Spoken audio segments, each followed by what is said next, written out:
This time we have tight ends coach Michael Nysewander. Questions for Coach? Greg? So, Michael, start with just your tight end position. What do you see out of that group? Right now there's a lot of competitiveness, which is good. That's what springs, we're trying to create a lot of competitiveness. And really I'm looking for guys to separate, and they're making it hard on me because they're really all competing really well and mixing in there with different groups, going with the ones, twos, threes, kind of mix them in and not worried about what group they're with, but just going out there and competing. So it's been really good. I've been really pleased with their effort and attitude and all that. So You get a variety of the skills, it looks like, within that group. Are there some that can do everything that you want, or are they sort of specialized? This guy's more pass catcher, this guy's more blocker. How does it work there? Yeah, especially with our offense and how we do it, we really ask a lot out of those guys. Line up out there like a receiver, line up in the core and ask them to block, or ask them to block on the perimeter. So when we got here, part of it, some of the guys were recruited to a different type system, but really they've all done a good job of trying to adapt. And then obviously we brought some guys in that we thought could do it. But they've really been all of them have been doing a really good job. Some of them are not necessarily used to doing some of the things we're asking them to do. But right now I haven't seen any of them that can't do anything we're asking them to do. So it's been good. We asked those guys to be a jack of all trades, and they've really done a good job. To his question, does that so you don't tip off plays? You want guys that are versatile, so you got a run blocking tight end or a pass catching tight end attached or whatnot? I think that's a plus of it, but really what for us is because we're trying to play so fast, we don't want to substitute. If we substitute, it gives the defense a chance to substitute, so then we're slowing down. But so we'd like a guy at the tight end position that, if we're running the ball 3 plays in a row, can get in there and add an extra hat to the run game and block. Or if, we want to run 4 vertical routes, have a guy that's athletic enough to do it and widen them out. So I think it starts just like everything in the offense. It starts with speed and our tempo and trying to go fast. And then of course there's some pluses to different matchups and things of that nature. How about multiple tight ends? This is a multiple tight end league. A lot of teams use that, get those extra gaps. Is that something that's a possibility with what you got? Yeah, so I was with Coach at Jacksonville State the last 2 years, and Coach is obviously one of the best play callers that's been around for a really long time. So he's really good at utilizing the personnel that we have. So, for instance, our first year at Jack State, we were 11, a little bit of 12, and some 10 personnel. Last year at Jack State, because we had the guys that could do it, we actually got into like 13 personnel. So we had 3 tight ends in there, which always fires me up. The more tight ends, the better. I'd like to play in 14 personnel. But so, yeah, I think so. So, but yeah, I think it goes back to, if we got guys that are capable and can do it, Coach is going to put the best 11 on the field, which has really been nice to work with, because it's not, he's not stuck into, well, I got to be spread, or he plays the best guys and whatever they can do. So yeah, to that end, because you have been with Rod for a while, he talked at the beginning of spring, almost saying that the tight end situation that maybe I had, 20 years ago is not going to be the same. There could be more pass-catching tight ends, like kind of tipping off that he's transitioned his offense over the years as well to what fans maybe would expect. What have you noticed from the progression of even time you've been with him on how he's used the tight ends? And right. I know you don't want to tip anything off, but do you think there's maybe going to be more use from the tight ends that's going to surprise some fans? Well, like I said, I hope so, because that means my guys are in there. But the one thing I've noticed, or working with Coach Rodriguez, is like at Jacksonville State, I actually coached the slot receivers and the tight ends, and so I think it all kind of started back in the day when Coach was calling offense. It all kind of started from those slot receivers, and so some of the times he really looks at the tight end as like a slot receiver. So that was the biggest adjustment for me, having like a fullback and a tight end background, was understanding all the routes that we want those guys to run, and how he kind of calls the offense. He really a lot of times looks at those guys as just another slot receiver. And then up here, obviously now just coaching the tight ends, but we ask those guys to do a lot of the stuff in the pass game that a typical receiver would do. So that's been the biggest thing. Kids that you've inherited, what's been their biggest adjustment to you guys and your system? Yeah, I think just the speed, and I don't think that's just the tight ends. I think, I mean, for coaches too, when I first started working with Coach Rodriguez, the biggest adjustment is the tempo and how fast you're going. Because a lot of people, especially now in college football, talk about how fast they go, but not really going fast until you go Coach Rod fast. You know what I mean? So I think that was the biggest thing, is just the adjustment of how we practice, the up tempo. And then, when you're in there in a series, there's not a whole lot of time to rest. You got to be really conditioned and go. So Are they getting lined up? I think so. Yeah. They've been really good, and I think the way spring's kind of set up, it's nice, especially for a new staff, because you've got those extra days in between to really coach the details of stuff. So, it's not like you're practicing Monday, Tuesday, Wednesday, Thursday, Friday. You got those days in between. So, assignment-wise, like I said, they've really attacked it head on and have been really conscious of trying to get the details and get it down. So, they've done a good job. Coached one of these tight ends previously at Jacksonville State with Jacob Barrett, so he's coming closer to home. Does he have an advantage because he knows the system a little bit, and what's he done so far?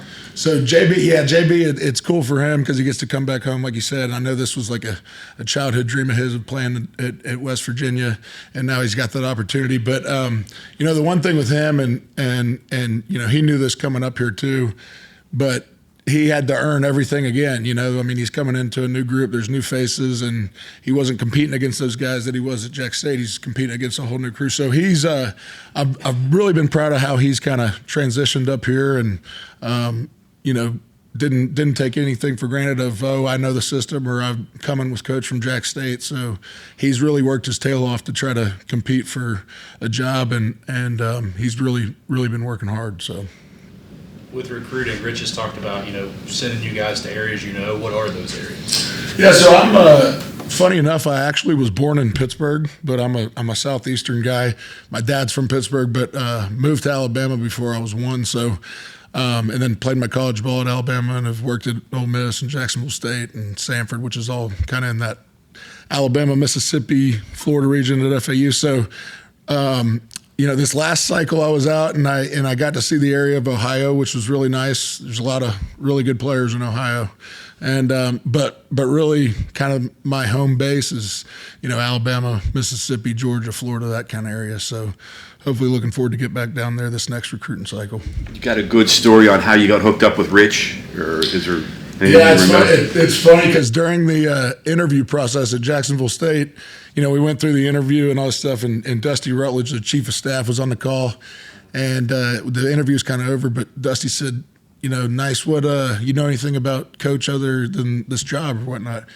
And me growing up in Alabama, the first time he was here, I remember when I was like 11 years old, I'd go to bed, I'd say my Hail Marys, and then I'd pray Rich Rodriguez would be the head coach at Alabama next. And so I told him that during the interview, and he started laughing. He's like, yeah, and I turned it down, and the guy that took it now's got statues outside the stadium. So, Make that joke. yeah. So that was kind of, but no, I've obviously growing up in a very rich football rich type of the country, I've always followed Coach Rodriguez, and like I said, I used to pray he'd be the head coach at my alma mater. So, the guy that was the head coach that you played for obviously has West Virginia ties. Give us some Nick Saban stories, and did he ever talk about being from West Virginia when you were there? Yeah, it's funny because him and Coach Rodriguez are very similar in my opinion. Just like, I think it's kind of that blue collar West Virginia type feel, and. Nothing really particular except for our exit meetings. We'd have these exit meetings, which we're about to have with our players, but we'd get to have one-on-one meetings with Coach Saban. And the first time I'll never forget, I walked in there for my exit meeting, and I was a walk-on freshman, all nervous, and he's got his shoes propped up on the desk, and he walks in, and all I can do is focus on his shoes because they're so nice and they're up on the table or whatever. But he's telling me about how his dad was in the, worked a blue collar job, and he was from a mine town and all that stuff. So he kind of always had that chip on his shoulder type feel that Coach Rodriguez, I feel like, has too. But they're very, very similar as far as how they run a program and stuff, which has been cool. Talked to him since you got here, because obviously he worked here for a couple of years himself. Nick did way back in the day. Yeah, I haven't talked to him since I've been here. I did reach out to him. I heard, which I didn't believe the rumor. I heard he started taking text messages or whatever. He started reading text messages. So I sent him a text message at Jacksonville State, kind of an overdue text message, and just thanking him for everything that he did for me in college, and obviously letting them know that I was working for Coach Rodriguez, and I know they have a relationship, and so just kind of a checkup, and so that was the last time I talked to him, was about a year ago. You haven't driven down to his hometown, seen where his dad's gas station was, any of that stuff? No, that's on the list. As soon as I get some break around here, but I want to see. There's a lot of really cool stuff I've heard about the state, especially some outdoor stuff, and my wife and I and my family are real excited to get out and kind of see what West Virginia's about. So. January here. I mean, Alabama guy. This January had to hit you hard. Yeah, that was a lot of snow. I was not prepared. I'm a big flip flop guy, so I was walking around in flip flops in the snow and almost got frostbite bitten. So that was a hard adjustment for sure. You mentioned how tight end position can kind of intertwine with wide receivers, inside receivers, situation coaching, and what you did at Jack State. What's your relationship with the new inside wide receiver coach that just came aboard, because it was going to be blamed for a minute, right? And then even Ryan leading the receiver room overall. Yeah, so I got. It's funny. I worked at Ole Miss. Ryan is a graduate of Ole Miss. Worked at Ole Miss when Coach Rod was there. He's been with them probably the longest. But I got to. We just missed each other at Ole Miss. They were leaving when I was coming in, but I knew of them, and then obviously I got to work with them at Jack State, and Coach Bradley and Coach Garrett have actually. They've got a connection from back in the day. So I had met Logan before. I never worked with him, but heard a lot of really good things about him. And then Coach Garrett, like I said, he really helped me kind of, like I said, when I was at Jack State and having to learn the receiver part of it and stuff. Coach Garrett really kind of helped me transition and learn that type of the offense. So we've been really close and continue to be really close. So to Greg's question about Coach Saban, obviously he was successful because he had great players. But beyond that, what made that program, in your opinion, successful, and what makes up a successful program? Yeah, I think, and then this word's used a ton in college football, and sometimes overused, and sometimes I don't think people even really know what they're saying. They just say the word, but the culture part of it, like I said, Coach Rodriguez and Coach Saban are so similar in that sense of I've never seen better culture builders. It's the stuff that doesn't involve really the X's and O's of football. It's like Coach Rod's talking about all the time, the hard edge mentality, working through adversity, things of that nature, where you're kind of building men up to be men, and to me in college, that's when the best opportunity to do that is. You go from boy to man a lot of times, and having a leader like Coach Saban or Coach Rodriguez here that just drilling that hard edge and handle adversity, that's kind of what builds the teams, in my opinion. What about lack of patience? I mean, Rich can't stand mistakes. Nick couldn't stand mistakes and won't move on until they talk about that a little bit. Yeah, I think, and maybe there's something in the water up here in West Virginia, them both being from West Virginia, but I think just the way that they're wired. I mean, it's been really cool to work for Coach Rod because, a lot of people would shy away from that, and maybe it's intimidating, but I think he's so attention to detail on every single play, and he may go off on something at this second, but then he forgets about it because he's got something else to coach the next play. So there's always something to learn. There's always something that you can take from Coach, and like I said, maybe something in the water up here with the coach. It just seems like he won't move on until he feels it's right. That's right. Is that accurate? I'd say so. And the frustrating part, and he talks about this sometimes, is like you just said, it's hard to move on until you get it right. And so sometimes that's the most frustrating part, is you got to coach the same thing. Right. But there's no, maybe he'll get it next time, or, he messed up this time, but he might get it next time. It's, no, if there's something that's messed up, I'm coaching it right now, I'm teaching it, and that's been really good for me to learn from, too, because there's no gray area, So. And Nick had that, too? Absolutely. Yeah, absolutely.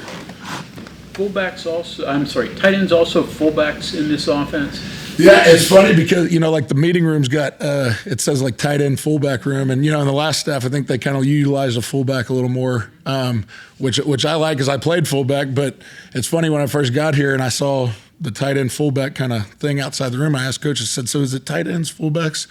He said, you've worked with me the last 2 years. Did we change the offense? We don't use fullback. So it's, they're really, today the way tight ends play, it's really one and the same. Like, the guy that's in the sniffer position or in the core off the ball, he can be looked at as a fullback. But it's all tight ends. So. You don't go straight eye. It hasn't changed that much, and you got a lead blocking fullback in that regard. Right. Yeah. Maybe only on certain situations, short yardage or things like that. But it's hard to go fast if we're lining up in the eye every time. Just lastly, I know that Coach has talked a lot about looking for depth, wide receiver wise, in the portal. Do you expect any movement, tight end wise? I don't know. I'm going to kind of give you the coach speak answer here, but it's true. We're still seriously evaluating. We got 3 more practices. It's been 12 really good ones, and 3 more days of evaluation, and then we'll kind of meet as a staff after that and kind of see how we can fit the puzzle pieces or go get another puzzle piece or whatever it may be. But right now, I'm just proud of the guys how they've worked, and they're not worried about any of that stuff. So. Okay, thank you very much.